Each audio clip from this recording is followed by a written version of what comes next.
"Order in the court," the judge said, his voice slicing through the silence like a guillotine. But the woman in the witness stand wasn't afraid. She was smiling. She looked at the man she had destroyed, the empire she was about to inherit, and she felt nothing but victory. Hello, everyone, and welcome back to the channel. Today, we have a story that sounds like a headline, but plays out like a chess match where the pieces are made of broken hearts and stolen billions. It's a tale about a woman named Serilda, who thought she had the perfect checkmate, and a man named Idris Stonevale, who sat in silence, waiting for the one question that changes everything. Get comfortable, because this isn't just a drama, it's a masterclass in revenge. Let's dive into part 1. The courtroom of District 4 did not look like a place where lives were ruined. It looked like a cathedral of light. The architect who designed it had despised the gloom of traditional justice. He had installed floor-to-ceiling windows that allowed the relentless, blinding afternoon sun to scour the room. There were no shadows to hide in here. There was no rain to weep against the glass, only the shimmering heat haze rising from the pavement outside, distorting the city skyline until it looked like a mirage. Serilda sat in the witness stand, bathed in that unforgiving light, and she glowed. She wore a suit of ivory silk, tailored so sharply it could have drawn blood. Her hair was pulled back, exposing the long, elegant line of her neck. To the jury, she looked like a victim who had risen from the ashes. To the gallery, she looked like the future. But to Idris Stonevale, the man sitting at the defendant's table with his head bowed, she looked like a beautiful, expertly crafted lie. "Ms. Serilda," said Killian Morshaw, her lawyer. Killian moved around the courtroom like a shark in shallow water, efficient, predatory, and entirely at ease. He adjusted his cufflinks, flashing a glimpse of gold. "Please tell the court about the nature of your involvement with Stonevale Dynamics." Serilda adjusted the microphone. Her movements were deliberate. She had practiced this moment in front of her vanity mirror for 2 years. "I was the chief operations officer," Serilda said, her voice a soft, melodic contrast to the harsh surroundings.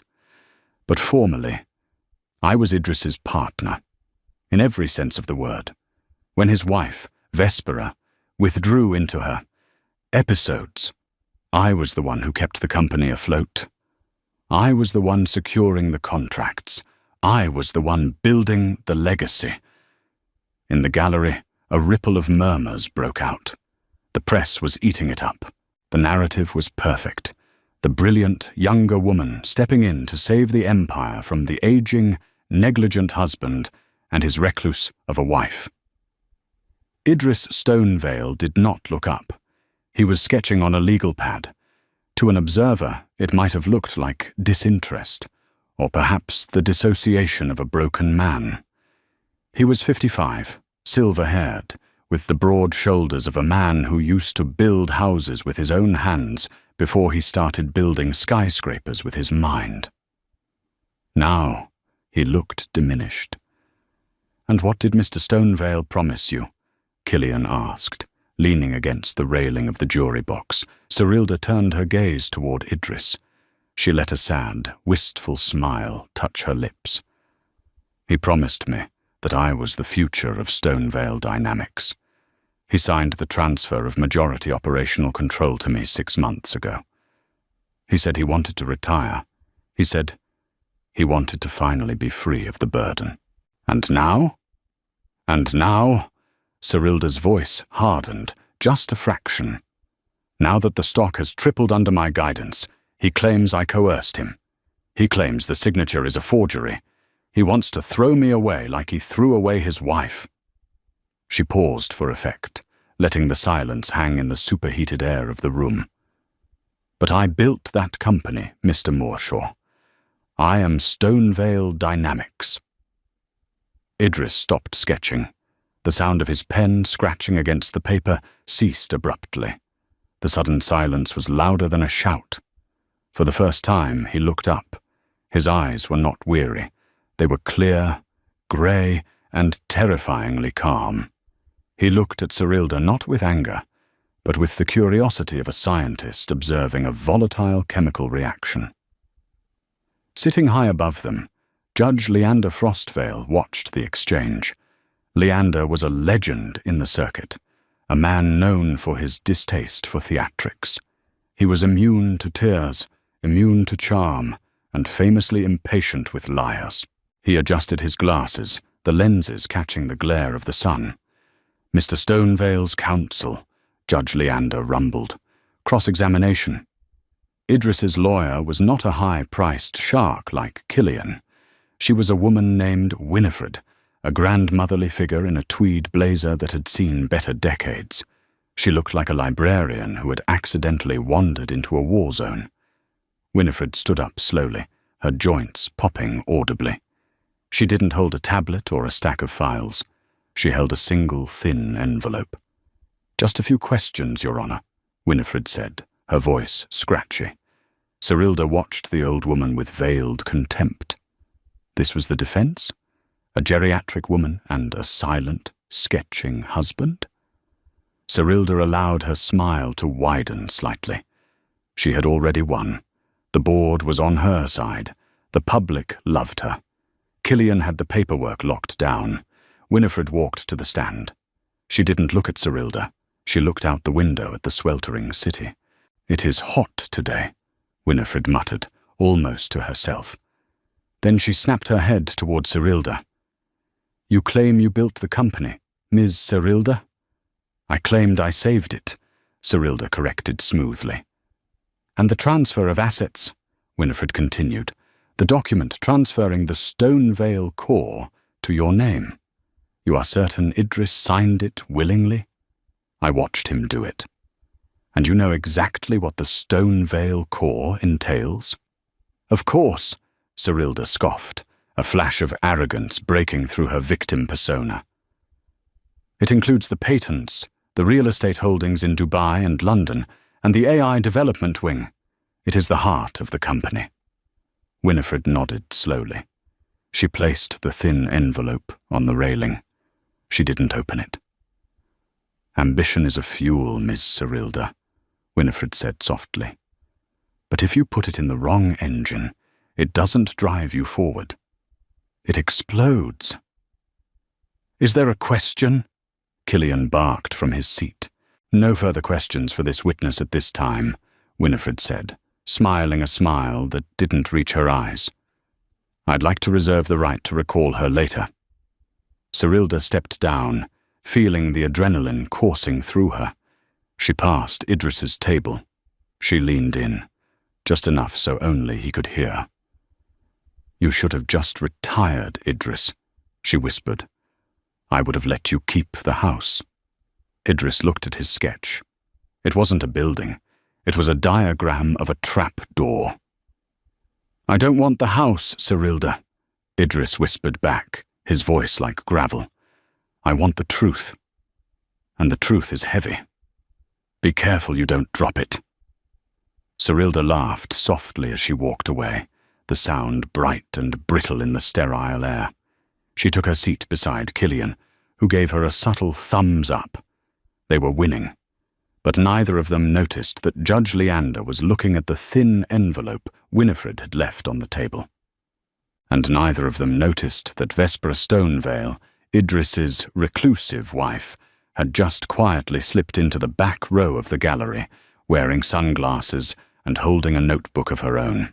To understand why Serilda smiled, one had to understand what she had come from. She hadn't been born into the silk and sunlight of the courtroom. She had been born in the static grey periphery of the city, in a neighborhood where ambition was usually crushed by the weight of survival. 3 years ago, Serilda had been a junior analyst at a rival firm. She was smart, brilliantly, ruthlessly smart, but she was invisible. She realized early on that in the corporate world, competence was the baseline, but perception was the currency. She had met Killian Mooreshaw at a gala she wasn't supposed to be attending. She had sneaked in, wearing a dress she couldn't afford, intending to network. Killian, sensing a kindred spirit, another predator hungry for a larger hunting ground, had cornered her by the champagne tower. "You look like you want to burn this building down," Killian had said, swirling his drink. "Only the people in it," Cyrilda had replied without missing a beat. "The architecture is actually quite nice." That was the night the plan was hatched. Killian represented the investors who wanted to break Stonevale Dynamics apart. Idris Stonevale refused to sell, refused to dilute his vision. He was an old-school creator, obsessed with ethics and sustainability, refusing the quick cash grabs of military contracts and invasive data mining. "We need an inside man," Killian had told her weeks later. Or rather, an inside woman. Idris is lonely. His wife, Vespera, has practically vanished from the public eye. Rumor has it she's lost her mind. Idris is vulnerable. He needs someone to lean on. Be that person. It was a cold calculation, but Cyrilda didn't flinch. She saw it as a career trajectory. She joined Stonevale Dynamics as a strategy consultant. She worked 80-hour weeks. She organized Idris's chaotic schedule. She listened to his ramblings about humane design and ethical AI. She played the role of the eager disciple, and slowly she initiated the emotional merger. It wasn't a tawdry affair, at least not at first. It was an intellectual seduction. She made him feel seen. She validated his genius when the board called him obsolete. When he mentioned Vespera, Cyrilda would sigh sympathetically, planting seeds of doubt. "She doesn't support you, Idris. She's dragging you down. You're carrying the world on your shoulders alone." Flashbacks of those moments played through Idris's mind as he sat in the courtroom. He remembered the dinner in Paris where Cyrilda had reached across the table, her hand covering his. "Let me carry the burden," she had said. "Make me a partner. Not just in work, but in the life of the company. Transfer the control so the board can't oust you. If I hold the shares, I vote for you. Always." He had looked at her then, and he had felt a profound sense of gratitude. Or so she thought.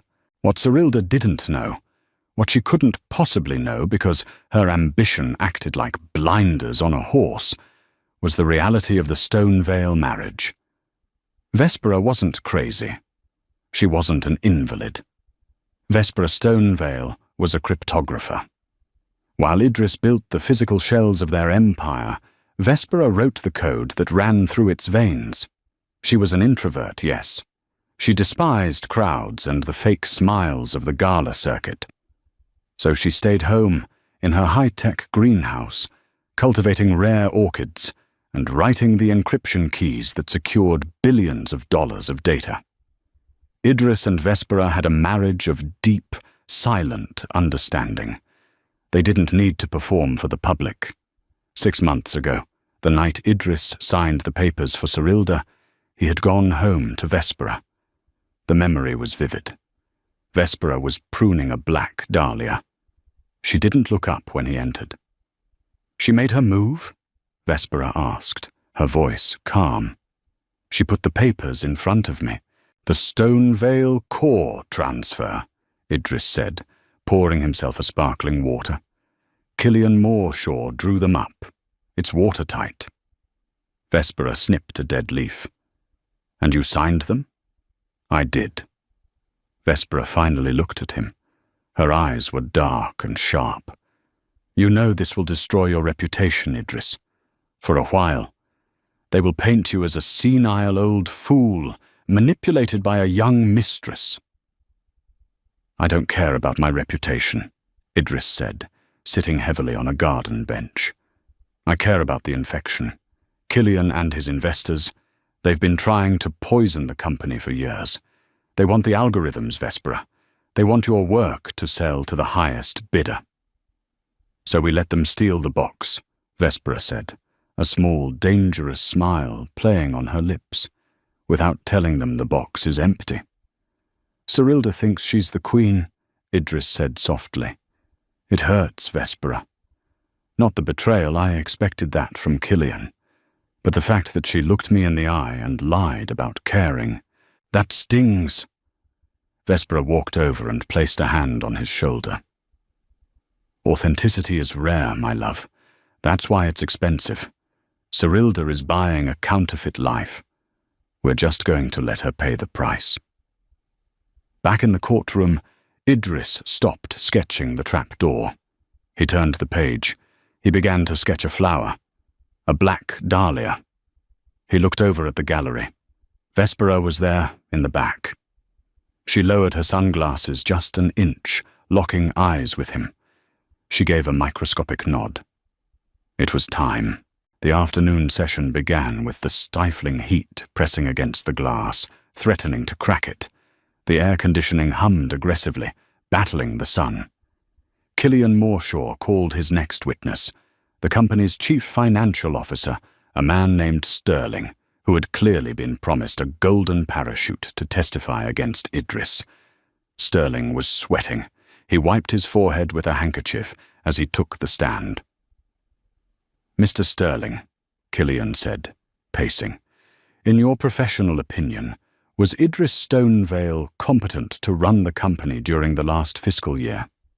He was distracted, Sterling said, glancing nervously at Idris. He missed meetings. He was obsessed with non-profitable charity projects. Ms. Cerilda was the one making the hard calls. If she hadn't taken over operational control, the stock would have tanked. So, the transfer of ownership was necessary for the survival of the business? Absolutely. Thank you. Killian sat down, looking smug. Winifred rose again. She didn't walk to the stand this time. She stayed at the defense table, leaning on her knuckles. Mr. Sterling, Winifred said, you are the CFO. You handle the assets, the ledgers. I do. So you are familiar with the corporate structure of Stonevale Dynamics? Intimately. Good. Winifred picked up a piece of paper. Then you are aware of the Project Aegis's protocols. Sterling blinked. The sweat on his forehead seemed to double instantly. I've heard the term. It's an old R&D file. An old file? Winifred chuckled dryly. Mr. Sterling, Project Aegis isn't a file, it's a charter, specifically a charter incorporated 20 years ago when the company was founded. Cerilda frowned. She leaned toward Killian. What is she talking about? She hissed. Distraction tactics, Killian whispered back. Don't worry. Aegis is just some old firewall software. Winifred continued. Mr. Sterling, when Mrs. Cerilda took control of the Stonevale core assets, did you verify the IP addresses and the copyright holdings attached to that entity? The legal team handled the due diligence, Sterling stammered. The legal team led by Mr. Morshaw? Winifred pointed a bony finger at Killian. Objection. Killian stood up. Relevance? We are discussing the validity of a signature, not IP law. It goes to the state of mind of the defendant, Winifred countered calmly, and the value of what was allegedly stolen. Overruled, Judge Leander said. He was leaning forward now, his interest piqued. Answer the question, Mr. Sterling. I assumed the holdings were standard, Sterling said. You assumed, Winifred repeated. She looked at the jury. In business, assumption is the mother of bankruptcy. Winifred turned to the judge. Your Honor, the defense calls its first witness. We call Vespera Stonevale. The room went silent. Even the air conditioning seemed to hold its breath. Cerilda's head snapped toward the back of the room. She hadn't seen Vespera in 2 years. She had told the board Vespera was catatonic in a Swiss clinic. Vespera stood up. She was wearing a simple black dress, but she wore it like armor. She walked down the aisle with a fluid, silent grace. She didn't look at the cameras. She didn't look at the jury. She walked past Cyrilda, and the air between them seemed to drop 10 degrees. Cyrilda felt a sudden, inexplicable shiver. She looked at Killian, but Killian wasn't looking at her. He was staring at Vespera, his brow furrowed. He looked like a man trying to remember where he had left his keys while the house was burning down. Vespera took the stand. She swore the oath in a clear, low voice. "Mrs. Stonevale," Winifred said gently, "state your role in Stonevale Dynamics." "I am the co-founder," Vespera said. "And your current title?" "I have no official title," Vespera said. "I prefer it that way." "Ms. Cyrilda claims she owns the company," Winifred said. "She has a document, signed by your husband, giving her the Stonevale core. Do you dispute this document?" "No," Vespera said. "The signature is genuine. Idris signed it." Killian let out a breath he didn't know he was holding. He grinned. They had just admitted defeat. "Then why are we here?" Judge Leander asked, looking confused. "If the defendant admits he signed over the company." "He signed over the company," Vespera said, turning to look at the judge. Her eyes were dark voids. "He signed over the brand, the buildings, the desks, the bank accounts associated with the operating costs. He gave her the shell." "The shell?" the judge asked. "Stonevale Dynamics is a technology company, Your Honor," Vespera explained patiently. "The value isn't in the furniture, it's in the code, the algorithms, the intellectual property, and, Vespera said, a ghost of a smile touching her lips, a mirror of the smile Cyrilda had worn, but infinitely more dangerous. Idris couldn't give her those, because he never owned them." Cyrilda stood up, forgetting herself. "That's a lie. He's the founder." "Sit down, witness," the bailiff barked. Vespera didn't flinch. She kept her eyes on the judge. "Who owns the intellectual property, Mrs. Stonevale?" Judge Leander asked. The question hung in the air, the question from the title of our story. Vespera reached into her pocket and pulled out a small, tattered notebook. "The company operates under a licensing agreement," Vespera said. "An agreement tied to a holding trust established 20 years ago. A trust that cannot be transferred, sold, or seized without the explicit biometric authorization of the grantor."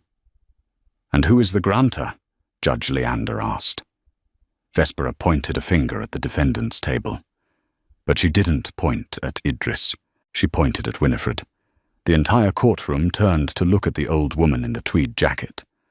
Winifred, the librarian, was currently checking her watch. "Winifred," Cyrilda gasped. "The secretary." "Winifred is not a secretary," Vespera said coldly. "Winifred is my mother, and she is the legal owner of every line of code Stonevale Dynamics has ever used." Idris Stonevale finally smiled. He closed his sketchpad. The trap door was open. The silence that followed Vespera's revelation was not the silence of peace. It was the vacuum before an implosion. "Winifred," Judge Leander repeated, looking at the grandmotherly woman in the tweed blazer with a newfound respect, and perhaps a touch of fear. "The defense counsel?" "The same," Vespera said, her voice steady. Though she retired from practicing law 30 years ago to focus on other pursuits, she reinstated her license solely for this case. Killian Moorshaw looked as if he had swallowed a piece of broken glass. He scrambled to his feet, his shark-like grace replaced by a frantic, jerky energy. "Your Honor, this is absurd. This is a trick, a shell game. The witness is claiming that the chief operations officer of a multi-billion-dollar company was unaware that the intellectual property was held by the defense attorney."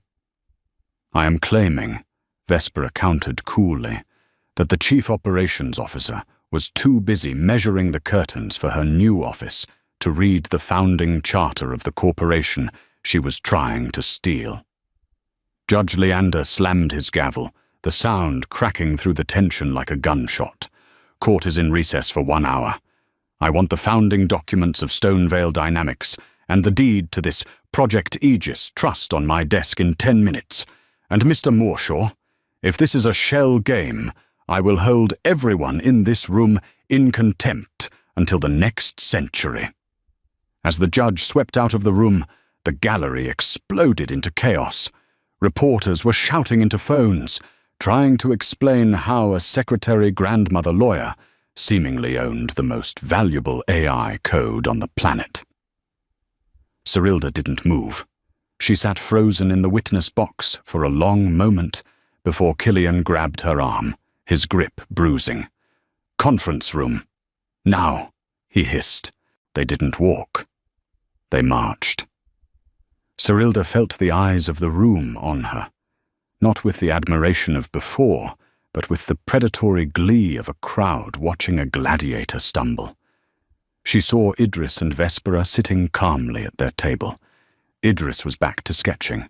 Vespera was peeling an orange. They looked like a couple on a park bench, utterly removed from the disaster swirling around them. Inside the small, soundproof legal consultation room, Killian threw his briefcase onto the table. It slid across the surface and crashed into the wall. "You said you had everything!" Killian screamed.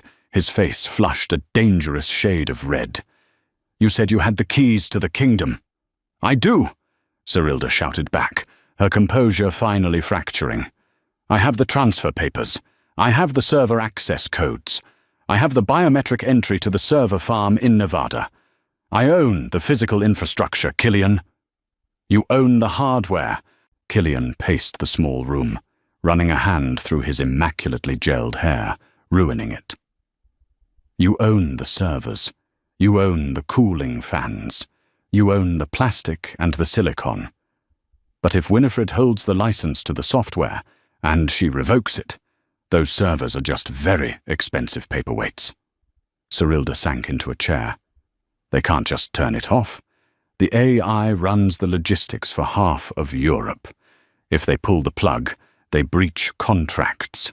They'll be sued into oblivion." "They won't be sued," Killian said, his voice dropping to a terrifying whisper. "We will. Because you are the CEO now, Cyrilda. You signed the acceptance of liability yesterday. Remember? You wanted to make sure Idris couldn't touch the profits?" Cyrilda felt the blood drain from her face. "Get Sterling on the phone," she commanded, her voice trembling. "Tell him to lock out external access. Tell him to override the trust protocols." Killian pulled out his phone and dialed. He put it on speaker.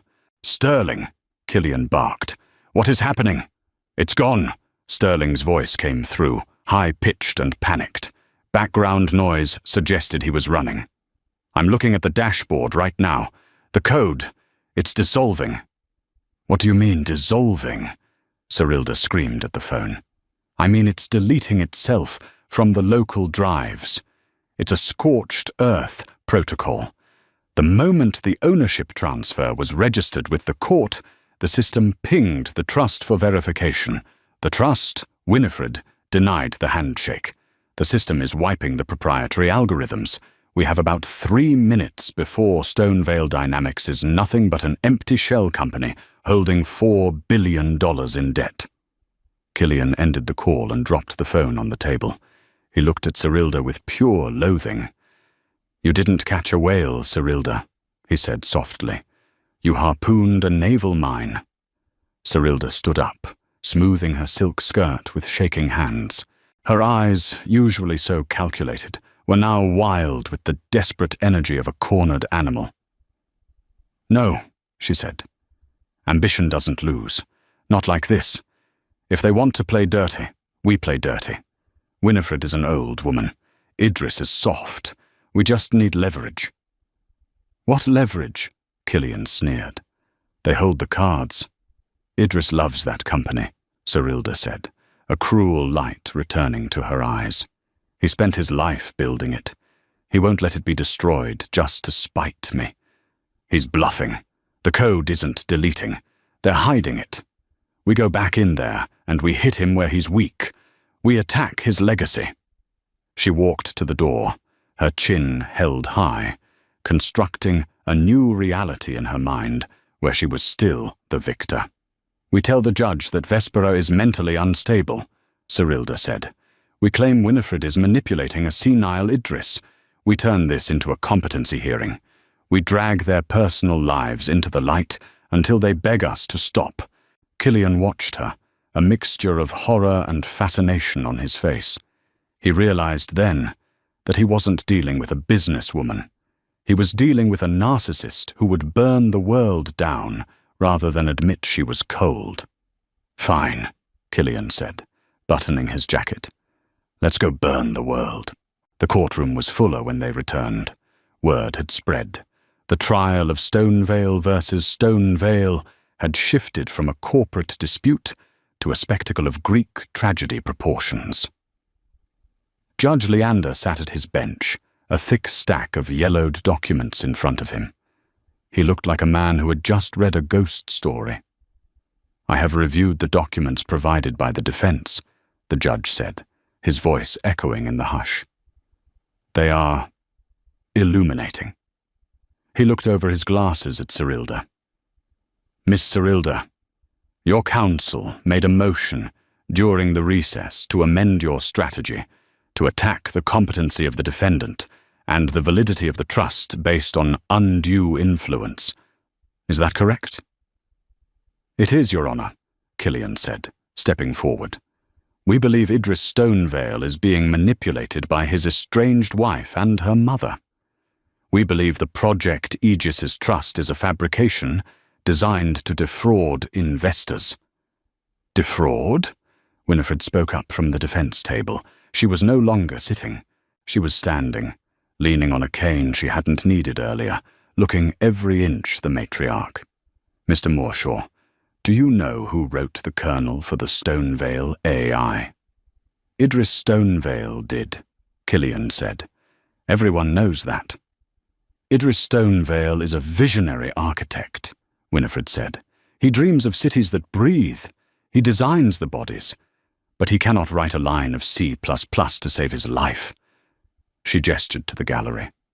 "I wrote it," Winifred said. A gasp went through the room.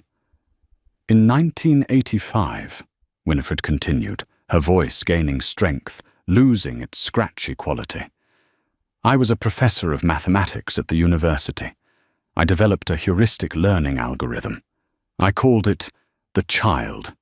But in 1985, a woman of my age, no one wanted to fund a grandmother coding in her basement. They wanted a Steve Jobs. They wanted a Mark Zuckerberg before those names even existed." She walked slowly toward the jury box. "So I made a deal with my son-in-law. Idris was young, charismatic, brilliant in his own right. We became partners. He built the hardware, the interface, the public face. I built the mind. We agreed that to protect the child from exactly the kind of corporate greed we see today, the ownership would remain with me, in a blind trust. Idris would have an exclusive, revocable license to use it." She turned to Cyrilda, her eyes hard as flint. "You didn't steal a company, my dear. You stole a rental car, and the lease is up." "This is a fairy tale," Cyrilda shouted, standing up. "Where is the proof? You're just an old woman." "The proof," Judge Leander interrupted, his voice cutting through the hysteria, "is in the patent filing from 1986, which I have right here. It is signed by Winifred Vespera Blackwood, and the biometric key required to unlock the source code is hers." The judge held up a sheet of paper. "Furthermore, the trust stipulates that if the management of Stonevale Dynamics falls into unethical hands, defined specifically as individuals prioritizing stock value over human safety, the license is automatically revoked." Cyrilda felt the walls of the sunlit cage closing in. The heat from the windows felt personal now, like a magnifying glass focused on an ant. He lied to the shareholders. Cyrilda pointed a trembling finger at Idris. If he didn't own the IP, he committed fraud every time he filed an annual report. Actually, Idris spoke for the first time in hours. He stood up, towering over the table.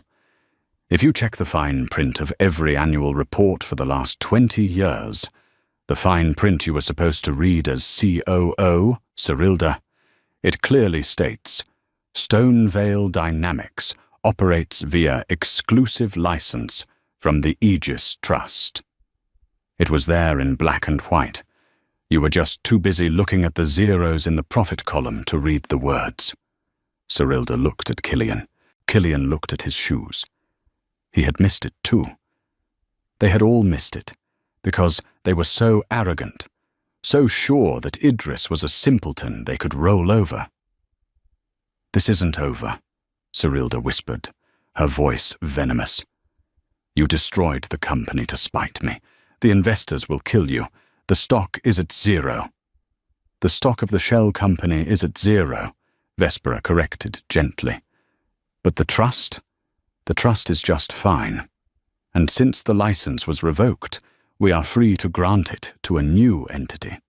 Perhaps a non-profit organization dedicated to ethical AI development." Vespera smiled. It was the smile of someone who had planted a seed 20 years ago and was finally watching it bloom.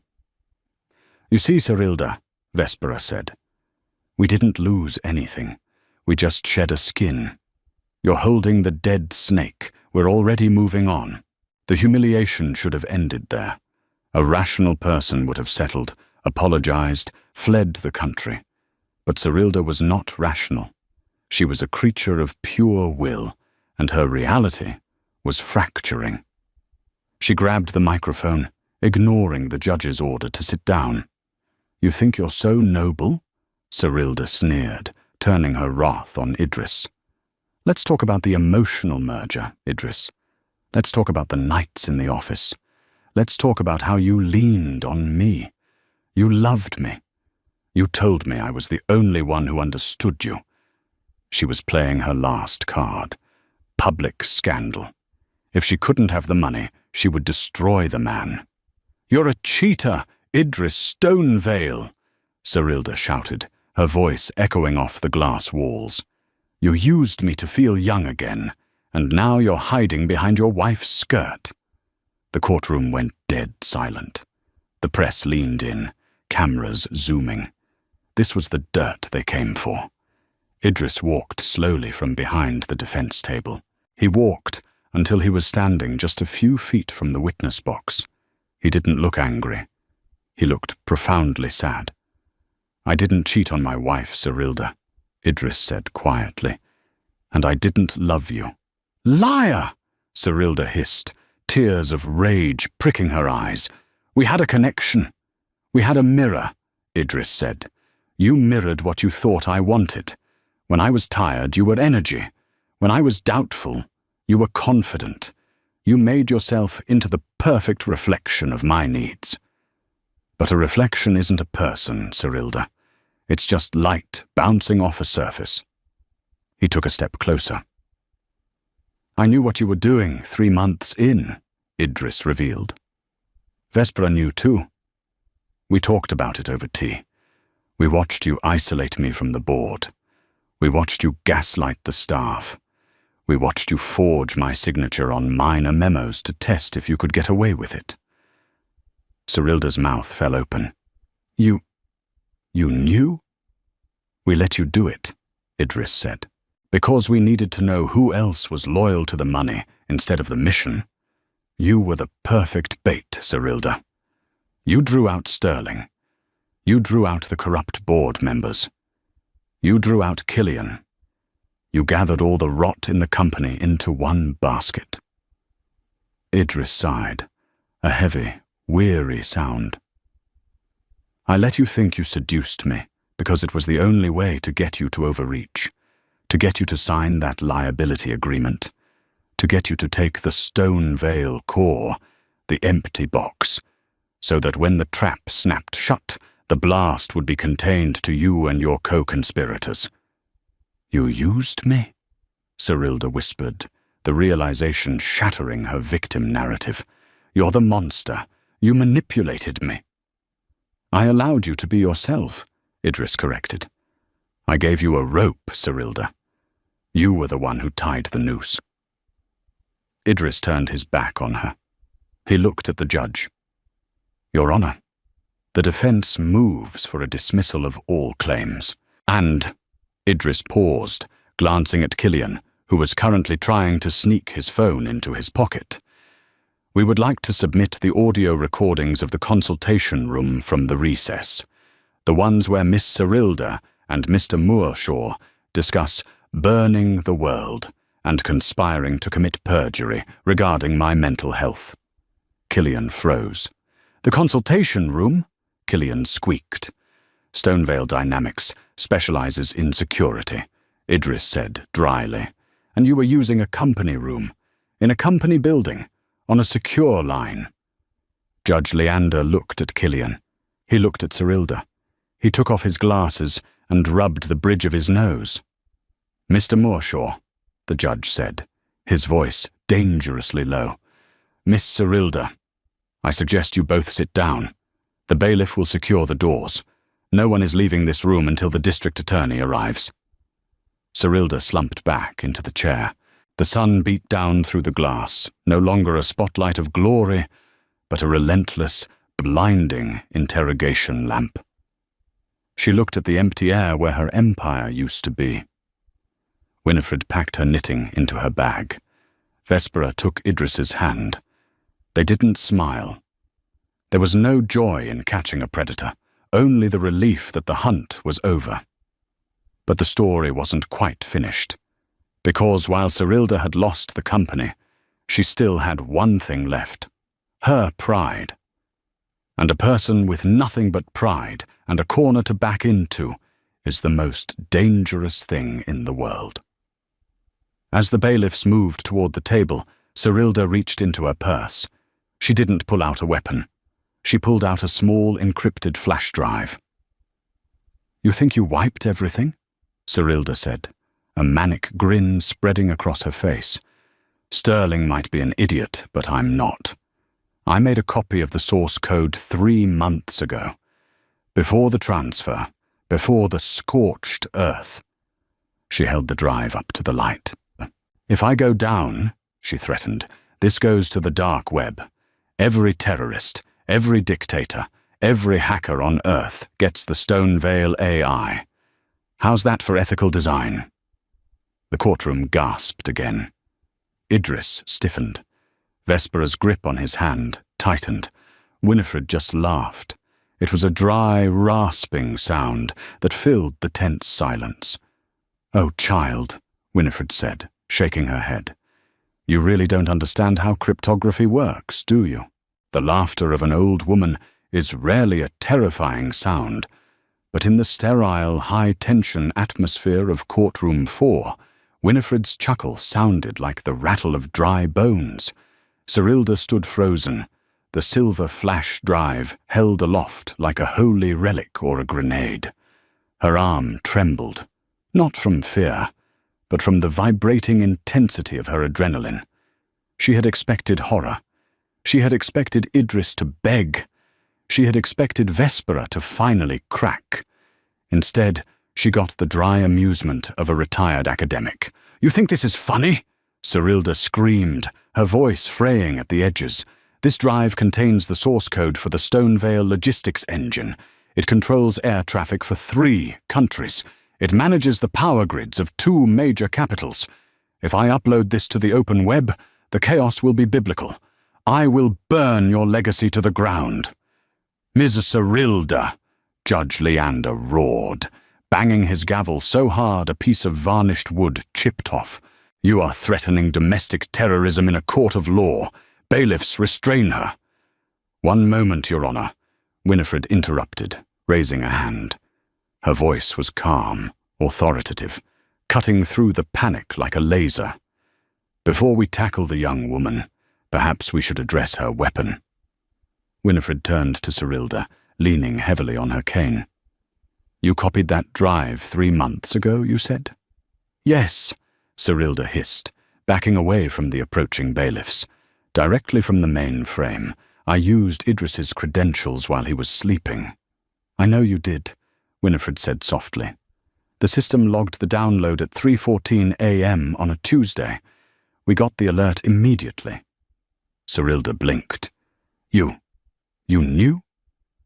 My dear, Winifred sighed.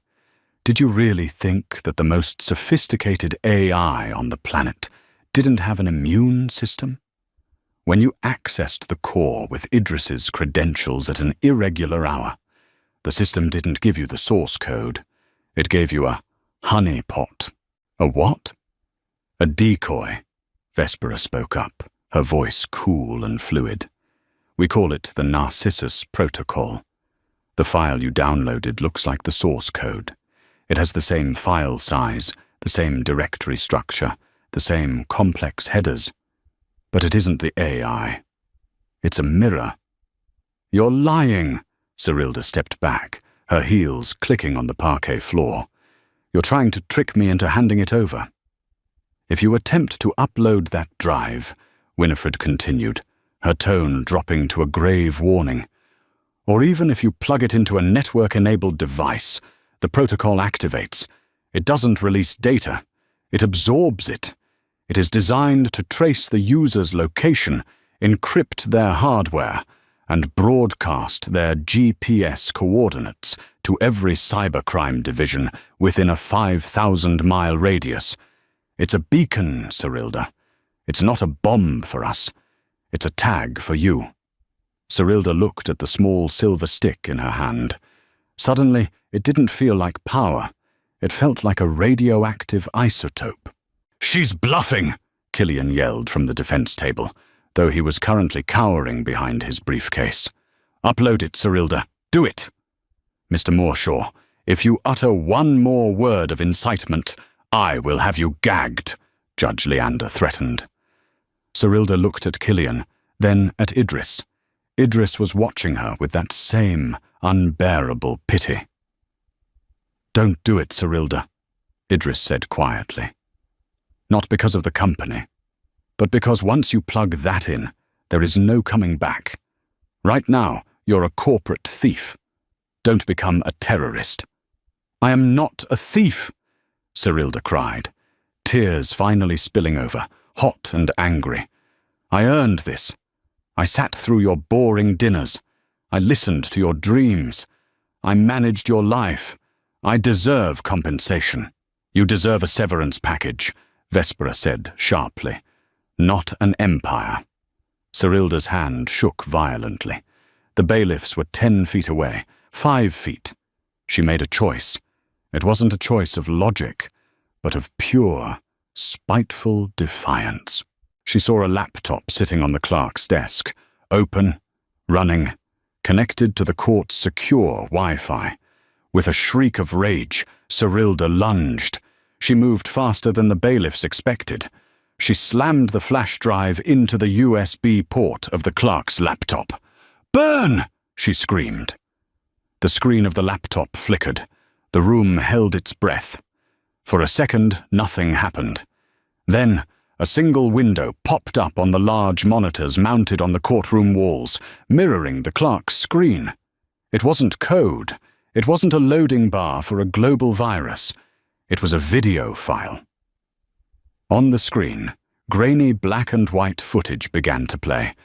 It showed Cyrilda, 3 months ago, sitting at Idris's desk in the middle of the night. She was drinking Idris's scotch. She was talking on the phone. He's such a pathetic old man, the Cyrilda on the screen said, laughing. He actually thinks I care about his sustainable future. I'm going to strip this company for parts, Killian. We'll sell the patents to the Chinese consortium and retire to the Maldives. Vespera won't do a thing. She's a ghost. The audio was crisp. The image was undeniable. Cyrilda stared at the screen, her face draining of all color. The Narcissus Protocol, Winifred said, her voice echoing in the silence. It reflects the user's true nature. It doesn't hold the code, Cyrilda. It holds the surveillance footage of the theft. You just played your own confession to the court. Cyrilda's knees gave way. She didn't faint. She simply collapsed, the strength leaving her legs as the weight of her absolute failure crushed her. She sat on the floor of the courtroom, surrounded by the golden light she had loved so much, looking small, broken, and utterly defeated. "Get her out of my sight," Judge Leander said, his voice weary, "and take Mr. Moorshaw with her." As the bailiffs hauled a sobbing Cyrilda and a protesting Killian away, Idris didn't look triumphant. He took off his glasses and rubbed his eyes, looking every day of his 55 years. "It's over," Vespera whispered, touching his arm. "No," Idris said softly. "The trial is over. The cleanup is just beginning." The weeks following the trial were a blur of media frenzy. The story of the mistress who stole a mirror became a global sensation. Memes of Cyrilda trying to upload her own confession trended on every platform. The Narcissus Protocol became a slang term for instant karma. But inside the Stonevale residence, the mood was somber.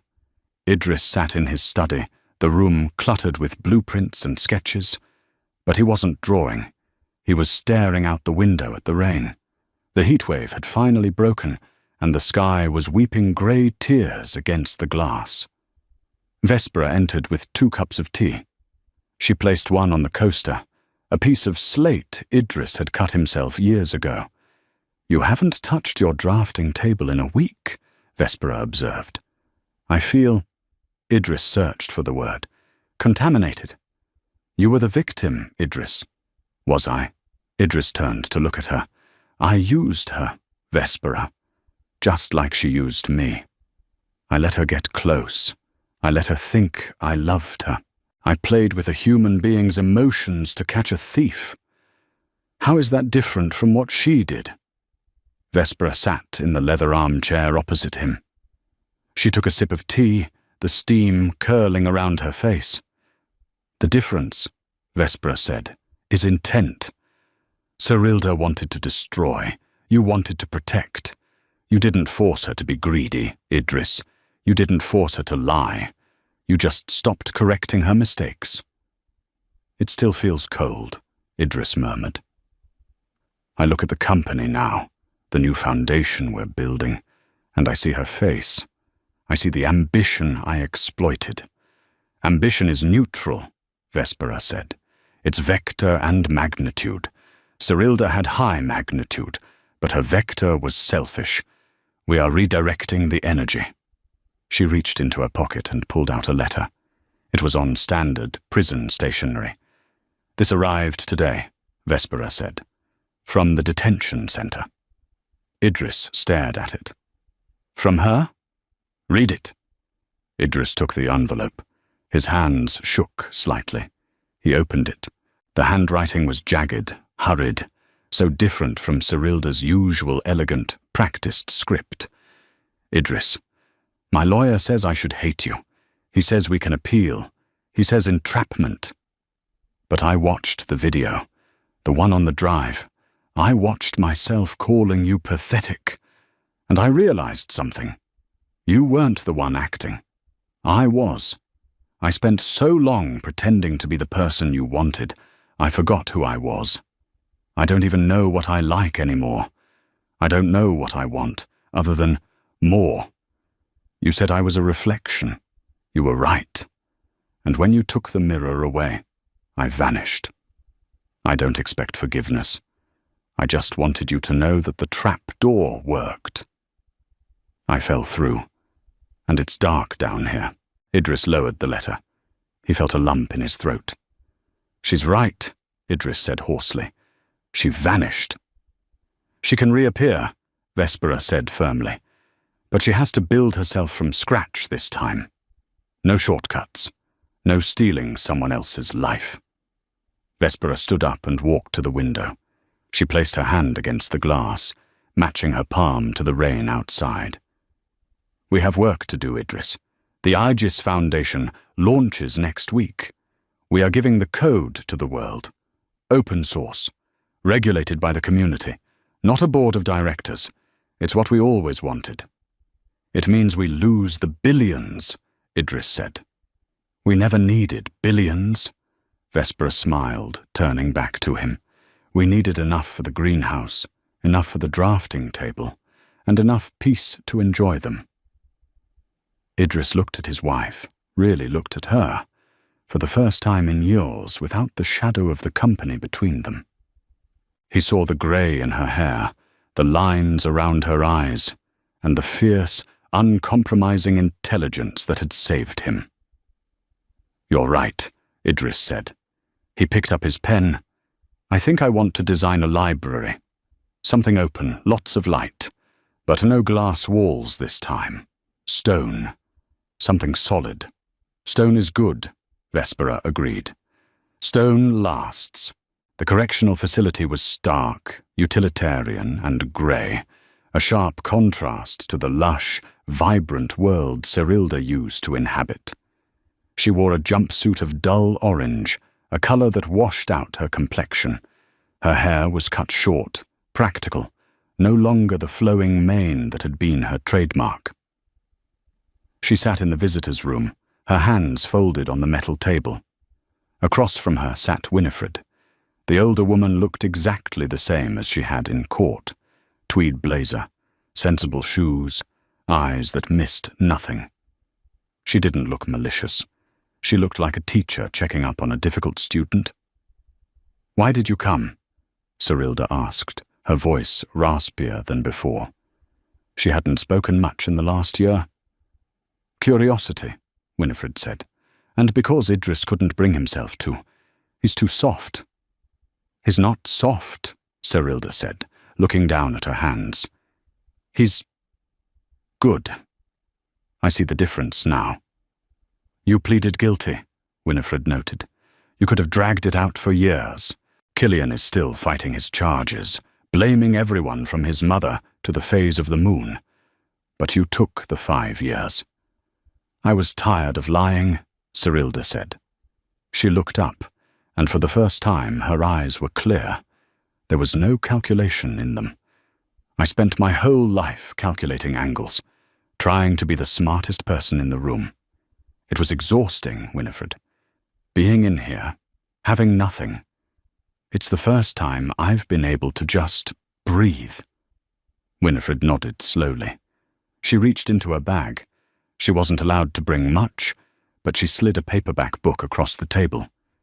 It was a biography of an architect. Not Idris. Someone from the 1920s who had built cathedrals. "You were a good operations officer," Winifred said. "Before the greed took over. You organized chaos. You had a mind for structure." "I used it to build a cage," Cyrilda said bitterly. "Cages can be dismantled," Winifred said. "You have 4 years left.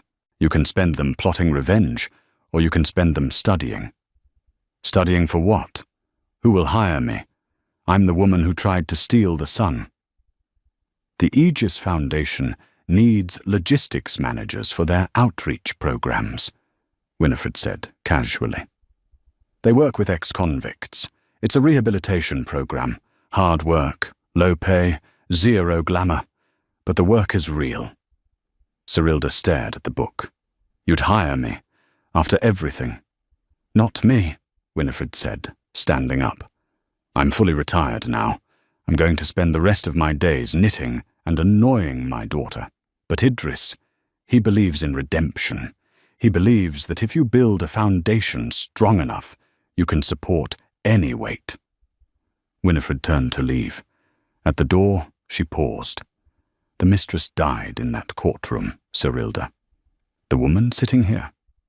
She's a blank slate. Write something true on it." Winifred walked out, the heavy metal door clanging shut. Cyrilda sat alone in the silence. She picked up the book. She felt the texture of the paper, the weight of the words. She opened to the first page. Outside the prison walls, the world was moving on. Stonevale Dynamics was gone, replaced by the Aegis Initiative. The stock market had recovered, finding new idols to worship. Killian Moorshaw was a footnote in a legal textbook. But in a small garden behind a modest house on the edge of the city, Idris and Vespera were planting orchids. "Did she take the book?" Idris asked, wiping dirt from his hands. "She did," Winifred said, sitting on a garden bench with a glass of lemonade. "Do you think she'll make it?" Vespera asked, pruning a black dahlia. "I don't know," Winifred admitted. "The variable is free will. I can write the code, Vespera. I can build the logic, but I can't program the human heart." Idris stood up and looked at the sky. It was blue, clear, and vast. "She has to build her own house now," Idris said. "We just gave her the bricks." He took Vespera's hand. They stood together, 3 generations of complexity, intelligence, and survival, watching the sun dip below the horizon. They didn't need to say anything else. The silence wasn't empty anymore. It was full of truth. And for the first time in a long time, no one was acting. And that, my friends, is how the House of Cards didn't just fall. It was blown away by the wind of truth. Cyrilda learned the hard way that you can steal a title, you can steal an office, but you cannot steal the soul of a creation. Idris and Vespera showed us that true power doesn't scream. It whispers. It waits. And most importantly, it protects what matters. This story reminds us that in a world obsessed with fake it till you make it, there are some things like integrity, love, and genius that simply cannot be faked. When the judge asks who owns the company of your life, make sure the answer is you. If you enjoyed this deep dive into corporate betrayal and redemption, please hit that like button. It really helps the channel grow. Share this with someone who needs a reminder that the truth always comes out in the end. And don't forget to subscribe and ring the bell so you never miss a story. I'll see you in the next video. Stay authentic.